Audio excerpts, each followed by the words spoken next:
বড়দিনের মাঝেই বীরভূমের বক্রেশ্বরে দেখা গেল অগণিত ভক্তবৃন্দের ভিড়। বক্রেশ্বর পশ্চিমবঙ্গের বীরভূম জেলা সিউড়ি সদর মহকুমার একটি শহর। এই স্থানটি 51টি শক্তিপীঠগুলির মধ্যে একটি হিসেবেও বিখ্যাত।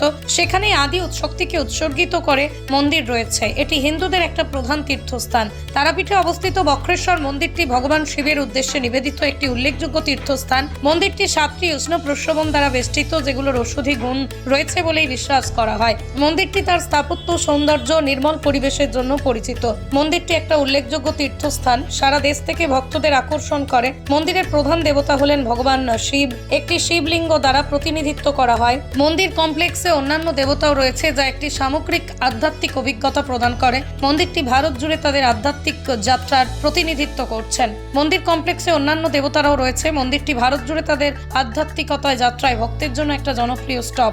গরম জলের ঘাটগুলিতে অসংখ্য মানুষের ভিড় দেখা যায়। এই বীরভূমের সতীপীঠে প্রতিটা মানুষ এসে পুজোর জন্য শুরু করে উষ্ণ প্রস্রবণে স্নান করে নিজেদের মনস্কামনা পূর্ণ করে। এর পাশাপাশি দেখা যায় নানা স্কুল থেকে ছাত্রছাত্রীরা বীরভূমের বক্রেশ্বর ধাম পরিদর্শনে আসেন। আজ কিন্তু তার ক্যামেরাবন্দি করলেন আমাদের প্রতিনিধি। 2024-এর আজকের 25শে ডিসেম্বর সকাল থেকে লোকজন কম ছিল। একটু বেলা হতে বেলা 9টার পর থেকে লোকজনের ঢল নেমেছে। প্রচুর মানুষ আসছেন, পুণ্যার্থীরা মন্দিরেও যাচ্ছেন। পূজা টুজা শান্তিপূর্ণভাবে সব কিছু চলছে। এখনও পর্যন্ত মন্দিরে ভালোই ভিড় রয়েছে, স্নানের ঘাটেও ভিড় আছে। এবছর ভিড় অন্যবারের তুলনায় একটু কম ছিল, সকাল থেকে মনে হচ্ছিল, কিন্তু এখন মনে হচ্ছে যে একই রকমই ভিড় হবে। এবং প্রতি বছরের নেই আজকে থেকে পিকনিকও শুরু হয়ে গেল। আর কিছুক্ষণ পরেই পিকনিকের ভিড়টাও শুরু হয়ে যাবে। চারিদিকে পিকনিকের রান্নাবান্না চলছে।